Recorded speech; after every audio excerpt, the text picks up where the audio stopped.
নমস্কার, আমি শ্রী ধীরেন। আশা করছি আপনারা ভীষণ ভালো আছেন।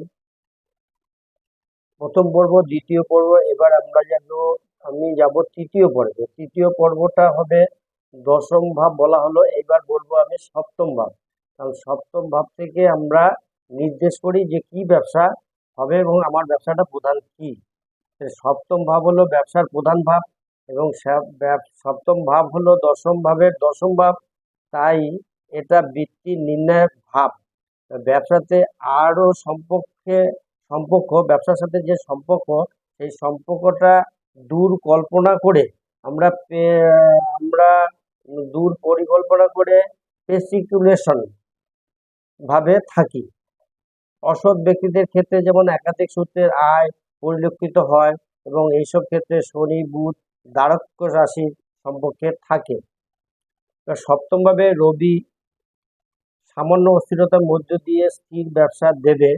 সপ্তম ভাবে যেমন চন্দ্র ব্যবসার প্রকৃতিকে পরিবর্তনের নির্দেশবাহী।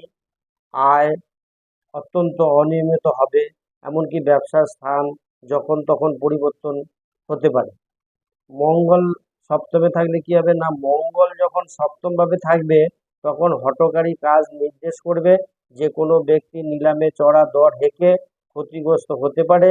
শেষ পর্যন্ত এইরূপ ব্যক্তির হঠাৎ ব্যবসা শুরু করা হলেও অচিরে শেষ হয়ে যেতে পারে সেই ব্যবসা।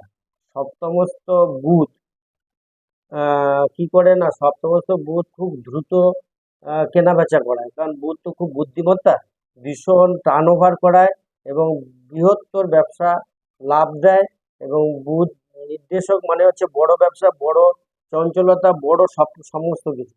তাহলে সপ্তমে যদি বৃহস্পতি, সৎ পথে উন্নতি হয়। সপ্তমে যদি বৃহস্পতি থাকে তাহলে সৎ পথে উন্নতি হয় এবং ব্যবসার বিস্তার সমৃদ্ধি মানে বড় হয়, বড় হওয়ার নির্দেশ করে। এবার সপ্তমে শুক্র সৌভাগ্য ও জনপ্রিয়তা বয়ে আনে। সপ্তমে শনি ব্যবসার পক্ষে অত্যন্ত শুভ।